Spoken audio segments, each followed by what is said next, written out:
The sun was already high, baking the red dirt road that wound past the Dawson ranch, when Clay spotted the figure slumped against the fence. He was on his way back from the north pasture, dust swirling around his boots, when he saw her, a woman in a faded green dress, hair tangled, face hidden in her hands. An empty bottle glinted in the grass beside her. Clay slowed, his heart heavy. He'd seen Mattie Rose before, years ago, when she'd played piano at the saloon and made the whole room laugh. But that was before her husband died, before the bottle took hold. Now, she was a ghost in her own skin, drifting from town to town, never staying long enough for the whispers to catch up. He knelt beside her, careful not to startle her. "Mattie?" he said gently. She looked up, eyes red-rimmed and hollow. "Go on, Clay.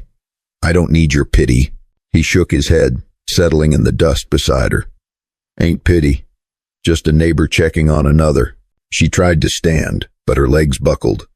Clay caught her, steadying her with strong hands. "It's all right," he said. "Let's get you out of this, son." She resisted, shame burning in her cheeks. "I don't deserve your help. I don't deserve to be saved." Clay met her gaze, steady and kind. "Maybe not, but I'm offering anyway." He helped her to her feet, half carrying her to the porch. She slumped into a chair, head bowed. Clay brought her water, watched as she drank, her hand shaking so badly she nearly spilled it. "Why are you doing this?" she whispered. "You know what I am." He sat across from her, his voice quiet. "I know you're hurting. I know you've lost more than most. And I know you're still here, which means you haven't given up." She laughed, bitter and small. "I gave up a long time ago, Clay. I'm just too stubborn to lie down." He smiled, a flicker of hope in his eyes. "Stubborn's good. Means you're not done fighting." Mattie looked away, tears slipping down her cheeks. "I've let everyone down, my family, my friends, myself most of all." Clay reached for her hand, rough and warm. "We all fall, Mattie. What matters is getting back up, and you don't have to do it alone." She stared at their joined hands, the first real connection she'd felt in years. For a moment, she let herself believe that maybe, just maybe, she could start again. Clay brought her inside, settled her on the couch, and made her a simple meal: bread, cheese, and strong coffee. He sat with her as she ate, telling stories of the ranch, the animals, the neighbors who'd helped him after his wife passed. Mattie listened, the ache in her chest easing with every word. As the afternoon sun slanted through the windows, Clay showed her the garden, the barn, the old swing hanging from the cottonwood tree. He introduced her to the dog, a mutt with a crooked tail who curled up at her feet as if he'd known her forever. That evening, as they sat on the porch watching the sky turn gold, Mattie spoke. "I don't know if I can do this, Clay. I don't know if I can be the person I used to be." Clay looked at her, his eyes gentle. "You don't have to be. You just have to be here. One day at a time." Mattie nodded, hope flickering in her eyes. For the first time in a long while, she felt seen, not as a failure, but as someone worth saving. The next morning, Mattie woke to the smell of coffee and the sound of chickens in the yard. For a moment, she didn't know where she was. Then she remembered Clay's steady hands, the cool water, the way he'd sat with her in silence until the sun went down. She sat up slowly, her head pounding, but the old panic wasn't there, just a quiet, aching emptiness. Clay was already outside, feeding the horses. Mattie found her way to the kitchen, poured herself a cup of coffee, and stepped onto the porch. The air was crisp, the sky a clear blue. She watched Clay work, his movements sure and unhurried, and felt a pang of envy for his steadiness. He looked up, smiled. "Morning, Mattie. There's bread and jam on the table if you're hungry." She nodded, grateful for the normalcy. She ate slowly, savoring the simple meal. When she finished, Clay handed her a basket. "If you're up to it, I could use a hand gathering eggs." Mattie hesitated, then followed him to the chicken coop. The hens scattered at her approach, but Clay showed her how to move slow, how to talk to them soft and low.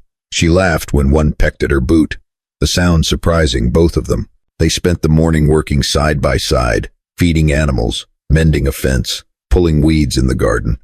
Clay never pushed, never asked questions she wasn't ready to answer. He just let her be. And in that space, Mattie found herself breathing easier. At midday, they sat under the cottonwood tree, sharing sandwiches and stories. Clay told her about his late wife, about the years he'd spent alone, about the neighbors who'd helped him through his own dark times. Mattie listened, the ache in her chest softening with every word. "I used to play piano at the saloon," she said quietly. Before I lost everything. Folks used to say I brought the place to life. Now I can barely remember a song." Clay looked at her, his eyes kind. "Maybe you just need someone to listen again." She smiled, a real one this time. Maybe. That afternoon, a neighbor stopped by, Mrs. Harper, with a basket of fresh peaches and a warm smile. She greeted Mattie like an old friend, asking after her health, inviting her to the church picnic on Sunday. Mattie almost refused, but Clay squeezed her shoulder. "You should come. Folks would be glad to see you." Mattie nodded, hope flickering in her chest. Maybe she could face them. Maybe she could start again. As the days passed, Mattie settled into the rhythm of ranch life. She helped with chores, learned to bake bread, even played a few halting notes on the old piano in Clay's parlor. The cravings still came, sharp and sudden, but Clay was always there. A steady presence, a quiet encouragement. One evening, as they sat on the porch watching the fireflies, Mattie spoke. "I'm scared, Clay. Scared I'll mess up. Scared I'll let you down." Clay took her hand, his grip warm and sure. "We all fall, Mattie. What matters is getting back up. And you're not alone anymore." She squeezed his hand, tears slipping down her cheeks. "Thank you for not giving up on me." He smiled, his eyes shining. "You're worth saving, Mattie, even if you can't see it yet." That night, as Mattie drifted off to sleep, she felt something she hadn't felt in years, a quiet, stubborn hope. Maybe she could be more than her mistakes. Maybe, with Clay's help, she could find her way back to herself. Sunday came, bright and warm, with the scent of wildflowers on the breeze. Mattie stood in front of the mirror, smoothing her borrowed dress, her hands trembling. She hadn't been to church in years, not since before her world fell apart. The thought of facing the townsfolk, of seeing the judgment or, worse, the pity in their eyes, made her want to run. But Clay was waiting on the porch, his smile steady, his arm offered without hesitation. "You ready?" he asked. She nodded, swallowing her fear. "As I'll ever be." They rode into town together, the wagon creaking along the dusty road. At the churchyard, children played tag while women set out pies and men gathered in small groups, talking about crops and weather. The moment Mattie stepped down, the chatter quieted. She felt every eye on her, every whisper. But then Mrs. Harper hurried over, her arms open wide. "Mattie Rose, it's good to see you, dear. We've missed your music." Mattie blinked, surprised. "Thank you, Mrs. Harper." Others came, offering smiles and gentle words. Some were cautious, but most were kind.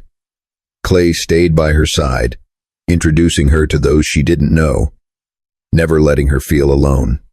When the preacher called everyone together, Mattie found herself sitting between Clay and Mrs. Harper, the warmth of their presence steadying her nerves. After the service, the preacher asked if anyone would play the piano for the closing hymn. The room fell silent, all eyes turning to Mattie. Her heart pounded, but Clay squeezed her hand. "You can do this," he whispered. Mattie stood, her legs shaking, and walked to the old upright piano. She sat, closed her eyes, and let her fingers find the keys.